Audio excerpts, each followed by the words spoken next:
ಅಮೃತಸಾರ ಗುರುಗಳ ಕರುಣದಿಂದ ಪನಿತು ಪೇಳುವೆ ಪರಮ ಭಗವದ್ಭಕ್ತರಿದನ ಸರದಿ ಕೇಳುವುದು ಕಡು ಕರುಣೆ ನೀನೆಂದರಿದು ಹೇರೊಡಲ ನಮಿಸುವೆ ನಿನ್ನಡಿಗೆ ಬೆಂಬಿಡದೆ ಪಾಲಿಸು ಪರಮ ಕರುಣಾ ಸಿಂಧು ಎಂದೆಂದು ನಡುವೆ ಬರುತ್ತಿಪ್ಪ ವಿಘ್ನವ ತಡೆದು ಭಗವನ್ ನಾಮ ಕೀರ್ತನೆ ನುಡಿದು ನುಡಿಸೆನ್ನೆಂದ ಪ್ರತಿ ದಿವಸದಲ್ಲಿ ಮರೆಯದಲೇ. ನಿನ್ನೆ ದಿವಸ ನಾವು ಶ್ರೀಕೃಷ್ಣನು ಅರ್ಜುನನಿಗೆ ತನ್ನ ವಿಶ್ವರೂಪವನ್ನು ತೋರಿಸಿದ ನಂತರ ಭಗವಂತನ ಮಹಿಮೆ ತಿಳಿದುಕೊಂಡು ಭಗವಂತನ ಹೆಚ್ಚಿನ ಮಹಿಮೆ ಹಾಗೂ ಅವನಲ್ಲಿ ಹೇಗೆ ಭಕ್ತಿ ಮಾಡಬೇಕು ಎಂದು ಕೇಳ್ತಾನೆ. ಆಗ ಶ್ರೀಕೃಷ್ಣ ಹೇಳ್ತಾನೆ,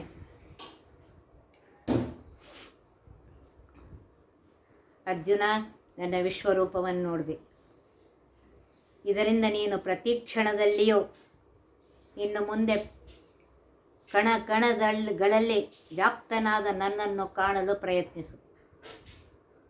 ಅದಕ್ಕೋಸ್ಕರ ಯಾವಾಗಲೂ ಎಲ್ಲ ಕಾರ್ಯಗಳ ಸಂದರ್ಭದಲ್ಲಿಯೂ ನನ್ನಲ್ಲೇ ಮನಸ್ಸನ್ನು ಇಡು. ನಿನ್ನ ಬುದ್ಧಿಯು ಯಾವಾಗಲೂ ನನ್ನ ವಿಷಯಕವಾದ ಹೆಚ್ಚಿನ ಜ್ಞಾನವನ್ನು ಸಂಪಾದಿಸಲು ಪ್ರಯತ್ನಿಸಲಿ.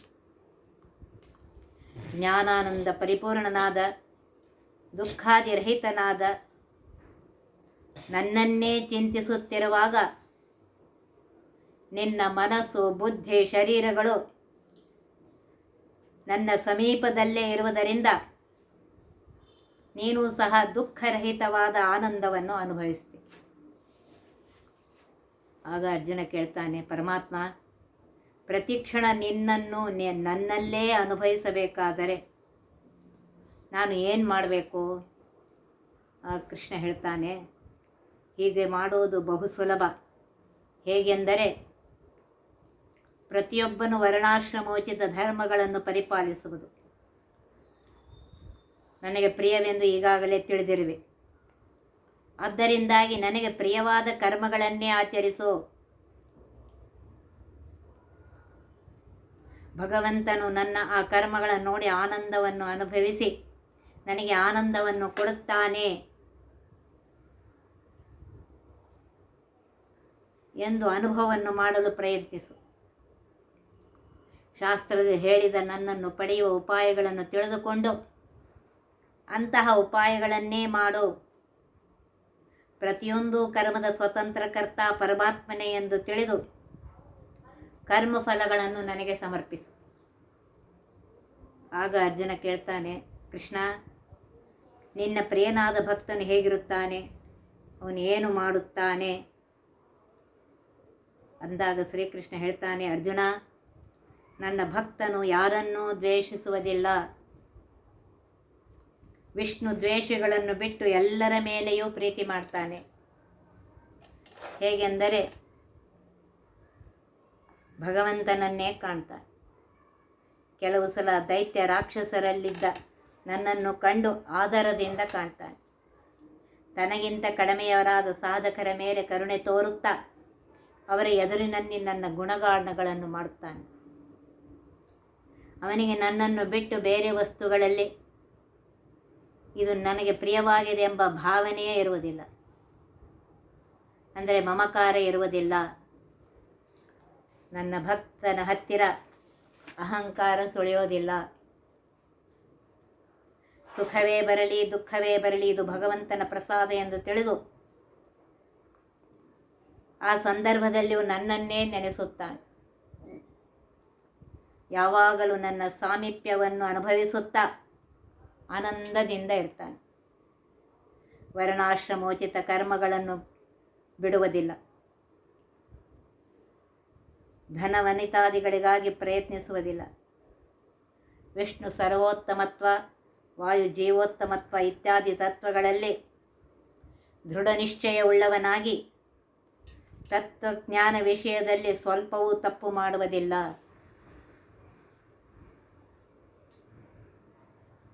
ಮನಸ್ಸಿನನ್ನು ನನ್ನಲ್ಲೇ ತುಂಬಿಕೊಂಡಿರ್ತಾನೆ. ಬುದ್ಧಿಯಿಂದ ನನ್ನ ಬಗ್ಗೆಯೇ ವಿಚಾರ ಮಾಡ್ತಾ ಇರ್ತಾನೆ. ಅವನು ಯಾರಿಗೂ ಪೀಡೆಯನ್ನು ಕೊಡುವುದಿಲ್ಲ. ಯಾರಿಂದಲೂ ಅಂಜುವುದಿಲ್ಲ. ಅನವಶ್ಯಕ ಹರ್ಷ, ಹೊಟ್ಟೆ ಕಿಚ್ಚು, ಭಯ, ಉದ್ವೇಗ ಎಲ್ಲದರಿಂದ ಮುಕ್ತನಾಗಿರ್ತಾನೆ. ನನ್ನನ್ನು ಬಿಟ್ಟು ಏನನ್ನೂ ಬಯಸುವುದಿಲ್ಲ. ಯಾವಾಗಲೂ ಪವಿತ್ರನಾಗಿರ್ತಾನೆ. ನನ್ನ ಪಡೆಯುವ ಸಾಧನದಲ್ಲಿ ಏಕಾಗ್ರತೆ ಉಳ್ಳವನಾಗಿರ್ತಾನೆ. ಸಾಂಸಾರಿಕ ಸುಖಗಳ ಬಗ್ಗೆ ಉದಾಸೀನನಾಗಿರ್ತಾನೆ. ಹೀಗಾಗಿ ದುಃಖರಹಿತನಾಗಿರ್ತಾನೆ. ಇನ್ನೊಂದು ಜನ್ಮ ಬರುವಂತಹ ಶ್ರೀಹರಿಗೆ ಅಪ್ರಿಯವಾದ ಯಾವ ಕಾರ್ಯಗಳನ್ನು ಮಾಡುವುದಿಲ್ಲ.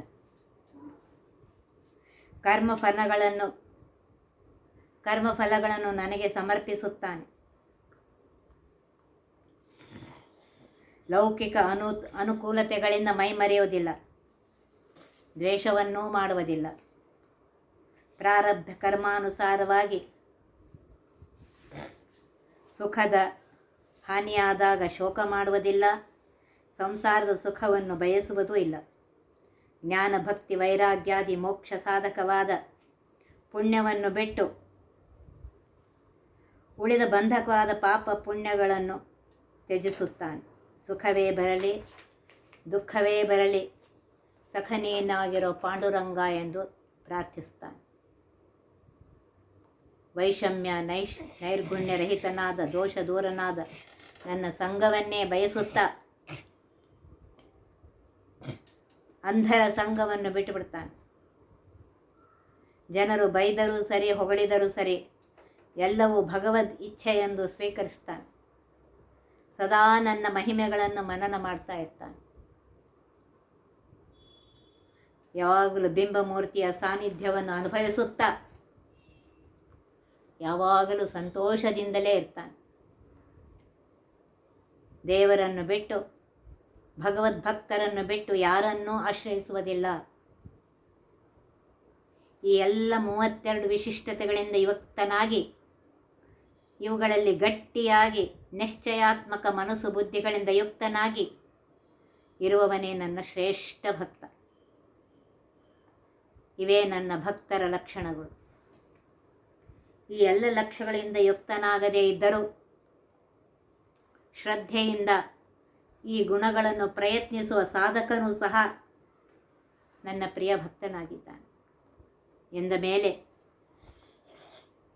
ಈ ಎಲ್ಲ ಲಕ್ಷಣಗಳಿಂದ ಕೂಡಿದ ಸಾಧಕನು ನನ್ನ ಪರಮ ಭಕ್ತ, ನನಗೆ ಅತ್ಯಂತ ಪ್ರಿಯ ಎಂದು ಪ್ರತ್ಯೇಕವಾಗಿ ಹೇಳುವ ಅವಶ್ಯಕತೆ ಇಲ್ಲ. ಆಗ ಅರ್ಜುನ ಕೇಳ್ತಾನೆ, ಶ್ರೀಕೃಷ್ಣ, ನೀ ಮೊದಲು ಹೇಳಿದ ಏಕಾಗ್ರತೆ, ಭಕ್ತಿ, ದೃಢ ನಿಶ್ಚಯ, ಶ್ರದ್ಧೆ, ವಿರಕ್ತಿ, ಆಸಕ್ತಿ ಬರಬೇಕಾಗಿದ್ದರೆ ನಾವು ಯಾವ ತತ್ವಗಳನ್ನು ತಿಳಿದುಕೊಳ್ಳಬೇಕು, ತಿಳಿಸ್ತೀಯಾ ಪರಮಾತ್ಮ ಅಂತಾನೆ. ಆಗ ಶ್ರೀಕೃಷ್ಣ ಹೇಳ್ತಾನೆ, ಅರ್ಜುನ, ಕಣ್ಣಿಗೆ ಕಾಣುವ ಹಾಗೆ ಹಾಗೂ ಕಣ್ಣಿಗೆ ಕಾಣದ ಈ ಸಂಪೂರ್ಣ ಚರಾಚರ ಜಗತ್ತು ಕ್ಷೇತ್ರವೆಂದು ಅನಿಸ್ಕೊಳ್ತು.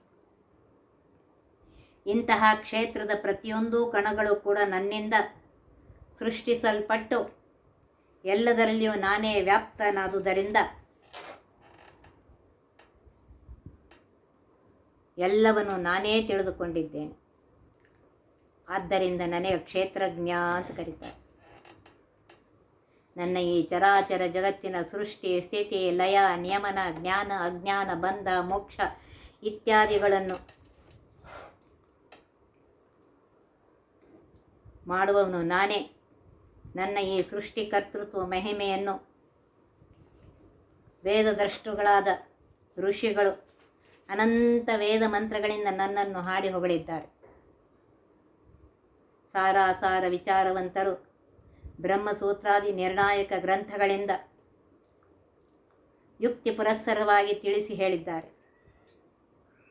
ಹಿಂದೆ ಹೇಳಿದಂತೆ ಜಡ ಪ್ರಕೃತಿಯು ಪಂಚಮಹಾಭೂತ, ಪಂಚಜ್ಞಾನೇಂದ್ರಿಯ, ಪಂಚಕರ್ಮೇಂದ್ರಿಯ, ಪಂಚತನ್ಮಾತ್ರ, ಮನಸ್ಸು ತತ್ವ, ಬುದ್ಧಿತತ್ವ, ಅಹಂಕಾರ ತತ್ವ, ಮಹತ್ತತ್ವ, ಅವ್ಯಕ್ತ ತತ್ವಗಳಿಂದ ಯುಕ್ತವಾಗಿದೆ.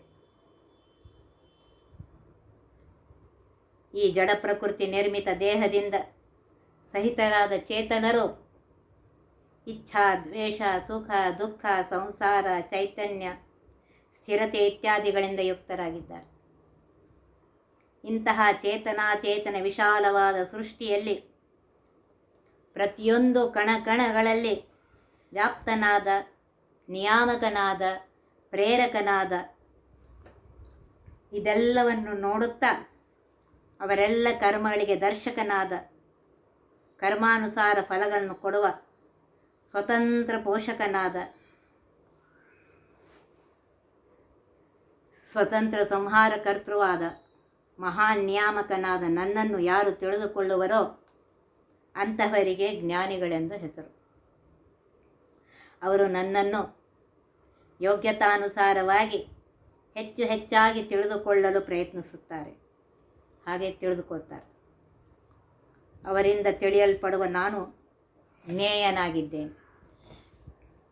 ಈ ಜ್ಞೇಯನಾದ ನನ್ನನ್ನು ಸರಿಯಾಗಿ ಅರ್ಥ ಮಾಡಿಕೊಂಡವರೇ ಜ್ಞಾನಿಗಳು. ಅವರು ನನಗೆ ಅತ್ಯಂತ ಪ್ರಿಯರಾಗಿದ್ದಾರೆ. ಆಗ ಅರ್ಜುನ ಪ್ರಶ್ನೆ ಮಾಡ್ತಾನೆ, ಕೃಷ್ಣ, ನಿನ್ನ ಈ ಅದ್ಭುತವಾದ ಜ್ಞಾನವನ್ನು ಪಡೆದುಕೊಳ್ಳಬೇಕಾದ ಸಾಧಕರು ಹೇಗಿರ್ತಾರೆ? ಅಥವಾ ಸಾಧಕರಾದ ನಾವು ಯಾವ ರೀತಿಯಾದ ಗುಣಗಳನ್ನು ಪಡೆಯಬೇಕು ಹಾಗೂ ಹೇಗಿರಲು ಪ್ರಯತ್ನಿಸಬೇಕು ಅಂತ ಕೇಳಿದಾಗ ಶ್ರೀಕೃಷ್ಣ ಹೇಳ್ತಾನೆ, ಅರ್ಜುನ ಕೇಳು, ನನ್ನನ್ನು ತತ್ವತಃ ತಿಳಿದುಕೊಳ್ಳಬೇಕು ಎಂಬ ಹಂಬಲವುಳ್ಳ ಜಿಜ್ಞಾಸುವು ಹೇಗೆ ಇರಬೇಕು ಎಂಬುದನ್ನು ಹೇಳ್ತೇನೆ ಕೇಳು. ಸಾಧಕನು, ಜಿಜ್ಞಾಸು ಹಾಗೂ ಮುಮುಕ್ಷು ಹೇಗೆ ಇರಬೇಕು ಅನ್ನೋದನ್ನು ಹೇಳ್ತೇನೆ ಕೇಳು. ಆ ವ್ಯಕ್ತಿಯಲ್ಲಿ ನಾನು ಶ್ರೇಷ್ಠನು ಎಂಬ ದುರಭಿಮಾನ ಅರ್ಥಾತ್ ಈಗೋ ಇರಬಾರದು. ಇರುವಿಕೆಯಲ್ಲೂ ತೋರಿಕೆಯಲ್ಲಿಯೂ ವ್ಯತ್ಯಾಸ ಇರಬಾರದು. ಅಂದರೆ ಅವನು ಡಂಬಾಚಾರಿ ಆಗಿರಬಾರ್ದು. ಕಾಯೇನ ವಾಚ ಮನಸ ಯಾರನ್ನೂ ಹಿಂಸಿಸಬಾರದು. ಕ್ಷಮಾಗುಣಿಯಾಗಿರಬೇಕು. ಕಾಯೇನ ವಾಚ ಮನಸ ಒಂದೇ ರೀತಿಯ ವ್ಯವಹಾರವುಳ್ಳವನಾಗಿ ಆರ್ಜವವುಳ್ಳವನೆಂದು ಎನಿಸಿಕೊಳ್ಳಬೇಕು. ಜ್ಞಾನಿಗಳ ಶಿಷ್ಯನಾಗಿ ಅವರ ಅನುಗ್ರಹವನ್ನು ಪಡೆಯಬೇಕು. ಮಡಿ ಮೈಲಿಗೆಗಳನ್ನು ಬಲ್ಲವನಾಗಿರಬೇಕು. ಭಗವದ್ ಅನುಗ್ರಹ ಆಗುವವರೆಗೂ ಭಗವತ್ ಪ್ರಾಪ್ತಿಯ ಮಾರ್ಗದಲ್ಲಿಯೇ ಸ್ಥಿರನಾಗಿರಬೇಕು. ಇಂದ್ರಿಯ ನಿಗ್ರಹವುಳ್ಳವನಾಗಿರಬೇಕು. ಇಂದ್ರಿಯ ಸಂಬಂಧಿ ಸುಖ ಭೋಗಗಳ ವಿಷಯದಲ್ಲಿ ವಿರಕ್ತನಾಗಿರಬೇಕು. ಅಹಂಕಾರ ರಹಿತನಾಗಿರಬೇಕು. ಜಗತ್ತಿನಲ್ಲಿ ಹುಟ್ಟು, ಸಾವು, ಮುಪ್ಪು, ರೋಗ, ಮನೋರೋಗ ಇತ್ಯಾದಿಗಳ ಅನಿವಾರ್ಯತೆಯನ್ನು ಸಂಸಾರದಲ್ಲಿ ಕಂಡು ಅದರಲ್ಲಿ ಆಸಕ್ತಿಯನ್ನು ಇಡಬಾರದು. ಹೆಂಡತಿ, ಮಕ್ಕಳು, ಮನೆ, ಮಠ ಇವುಗಳಲ್ಲಿ ಯಾವುದೇ ಇಚ್ಛೆ ಉಳ್ಳವನಾಗಿರಬಾರದು. ನಿತ್ಯದಲ್ಲಿಯೂ ಎಲ್ಲ ಕಡೆಯೂ ವ್ಯಾಪ್ತನಾದ ಸಮನಾಮಕನಾದ ಭಗವಂತನಲ್ಲೇ ಆಸಕ್ತನಾಗಿ ಇಷ್ಟವೇ ಬರಲಿ ಅನಿಷ್ಟವೇ ಬರಲಿ ಆ ಭಗವಂತನಲ್ಲಿರುವ ದೃಢಭಕ್ತಿಯ ಕುಂದುಬಾರದಂತೆ ನೋಡಿಕೊಳ್ಬೇಕು. ನನ್ನಲ್ಲಿ ಅನನ್ಯ ಭಕ್ತಿಯನ್ನು ಮಾಡುತ್ತಾ, ಅಂದರೆ ನನ್ನನ್ನೇ ಸರ್ವಶ್ರೇಷ್ಠ ಎಂದು ಪ್ರೀತಿಸುತ್ತಾ ಆದಷ್ಟು ಸಜ್ಜನರ ಸಂಗತಿಯಲ್ಲಿ ಅತ್ಯಂತ ಏಕಾಂತದಲ್ಲಿರಬೇಕು. ಆಧ್ಯಾತ್ಮ ಜ್ಞಾನ ವಿಷಯದಲ್ಲಿ ತತ್ವಚಿಂತನೆಯನ್ನು ಮಾಡುತ್ತಾ ಜನಜಂಗುಳಿಯಿಂದ ದೂರವಿದ್ದು ತತ್ವದ ನಿಶ್ಚಯವನ್ನು ತಪ್ಪದೇ ಮಾಡಿಕೊಳ್ಳಬೇಕು. ಇಂತಹ ವಿಶಿಷ್ಟ ಪ್ರಯತ್ನ ಪೂರ್ವಕವಾಗಿ ವಿಷ್ಣು ಸರ್ವೋತ್ತಮತ್ವಾದಿ ತತ್ವಗಳನ್ನು, ಅಂದರೆ ನನ್ನ ರಹಸ್ಯ ಮಹಿಮೆಗಳನ್ನು ತಿಳಿದುಕೊಳ್ಬೇಕು. ಇದನ್ನೇ ಜ್ಞಾನಿಗಳ ಲಕ್ಷಣವೆಂತಾರೆ. ಈ ತತ್ವದ ವಿರುದ್ಧವಾದ ತಿಳುವಳಿಕೆ ಅಜ್ಞಾನವಾಗಿದೆ. ಮೇಲೆ ಹೇಳಿದ ಲಕ್ಷಣವಿಲ್ಲದವನು ಅಜ್ಞಾನಿ ಎಂದು ಅನಿಸ್ಕೊಳ್ತಾನೆ. ಆಗ ಅರ್ಜುನ ಕೇಳ್ತಾನೆ, ವಿಷ್ಣು ಸರ್ವೋತ್ತಮ ಎಂದು ತಿಳಿದುಕೊಳ್ಳಬೇಕಾಗಿದ್ದರೆ ವಿಷ್ಣುವಿನ ಅವತಾರನಾದ ನಿನ್ನ ವಿಶಿಷ್ಟ ರೂಪಗಳು ಯಾವುವು, ಅವುಗಳನ್ನು ವಿವರಿಸು ಅಂತ ಕೇಳ್ತಾನೆ. ಆಗ ಶ್ರೀಕೃಷ್ಣ ಹೇಳ್ತಾನೆ, ಅರ್ಜುನ, ಗುಣಪೂರ್ಣನಾದ್ದರಿಂದ ಪರಬ್ರಹ್ಮನು ಎನಿಸಿಕೊಂಡ ನಾನು ಅನಾದಿ ನಿತ್ಯನಾಗಿದ್ದೇನೆ. ನಾನು ಸ್ಥೂಲ ರೂಪದಿಂದ ಮೂರ್ತನೂ ಅಲ್ಲ, ಆಕಾರರಹಿತ ಅಮೂರ್ತನೂ ಅಲ್ಲ. ಅನಂತ ಕೈಗಾಲುಗಳುಳ್ಳವನಾಗಿ, ಅನಂತ ಕಣ್ಣು ತಲೆಗಳುಳ್ಳವನಾಗಿ, ಅನಂತ ಕಿವಿಗಳುಳ್ಳವನಾಗಿ, ವಿಶ್ವರೂಪಿಯಾಗಿ ವಿಸ್ತಾರವಾದ ಜಗತ್ತಿನಲ್ಲಿ ವ್ಯಾಪ್ತನಾಗಿದ್ದೇನೆ. ಏಕಾಗ್ರತೆಯ ಅವಸ್ಥೆಯಲ್ಲಿ ಜ್ಞಾನೇಂದ್ರಿಯಗಳಿಂದ ನನ್ನ ಸಾಮೀಪ್ಯವನ್ನು ಅನುಭವಿಸಬಹುದು. ಆದರೆ ನಾನು ಮಾತ್ರ ಸ್ಥೂಲ ಇಂದ್ರಿಯಗಳಿಂದ ರಹಿತನಾಗಿದ್ದೇನೆ. ನಾನು ಯಾವ ಆಶೆ ಉಳ್ಳವನಾಗಿಲ್ಲ, ಎಲ್ಲರ ಪರಿಪಾಲಕನಾಗಿದ್ದೇನೆ, ಭೌತಿಕ ಗುಣಗಳಿಂದ ರಹಿತನಾಗಿದ್ದೇನೆ, ಅಪ್ರಾಕೃತ ಗುಣಗಳುಳ್ಳವನಾಗಿದ್ದೇನೆ. ಸಕಲ ಚರಾಚರ ಜಗತ್ತಿನಲ್ಲಿ ಒಳಗೂ ಹೊರಗೂ ಸರ್ವತ್ರ ವ್ಯಾಪ್ತನಾಗಿದ್ದೇನೆ. ಅತಿ ಸೂಕ್ಷ್ಮನಾದ್ದರಿಂದ ನನ್ನನ್ನು ಎಲ್ಲರೂ ತಿಳಿದುಕೊಳ್ಳಲು ಅಸಮರ್ಥರಾಗ್ತಾರೆ. ಅತೀ ಸಮೀಪದಲ್ಲಿದ್ದರೂ ದೂರದಲ್ಲಿದ್ದಂತೆ ಅವ್ಯಕ್ತನಾಗಿದ್ದೇನೆ. ಜೀವರಿಂದ ಅತ್ಯಂತ ಭಿನ್ನನಾಗಿದ್ದರೂ ಅವರ ಒಳಗೆ ಬಿಂಬರೂಪಾಗಿಯೋ ಹೊರಗೆ ಕಾಲರೂಪಿಯಾಗಿದ್ದೇನೆ. ಈ ಸಂಪೂರ್ಣ ಜಗತ್ತಿನ ಪೋಷಕನಾಗಿದ್ದೇನೆ. ಜ್ಞಾನಿಗಳಿಂದ ಜ್ಞೇಯನಾಗಿದ್ದೇನೆ. ಈ ಜಗತ್ತನ್ನು ನುಂಗುವವನೂ ಆಗಿದ್ದೇನೆ. ಅದರ ಸೃಷ್ಟಿಕರ್ತನೂ ಆಗಿದ್ದೇನೆ.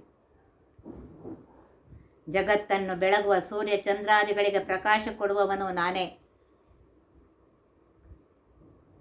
ಕತ್ತಲೆಯನ್ನು ಮೀರಿ ಜ್ಯೋತಿ ಸ್ವರೂಪನಾಗಿದ್ದೇನೆ. ಜ್ಞಾನದ ವಿಷಯನು, ಜ್ಞೇಯದ ವಿಷಯನು, ಜ್ಞಾನಗಮ್ಯನೂ ಆಗಿ ಸರ್ವರ ಹೃದಯದಲ್ಲಿ ವಾಸ ಮಾಡಿದ್ದೇನೆ. ಇದಿಷ್ಟು ವಿಶ್ವದ ಹರವು ಅವುಗಳ ಹಿನ್ನೆಲೆಯಲ್ಲಿ ಇದ್ದು ಸರ್ವರಿಗೂ ಉಪಕಾರಕನಾಗಿದ್ದೇನೆ. ಇದೇ ಜಗತ್ತು ಜ್ಞೇಯನಾದ ಶ್ರೀಹರಿಯ ಜ್ಞಾನವನ್ನು ಸಂಪಾದಿಸುವ ವಿವರಣೆ ಆಗಿದೆ. ನನ್ನ ಭಕ್ತನು ಇದೆಲ್ಲವನ್ನು ತಿಳಿದುಕೊಂಡು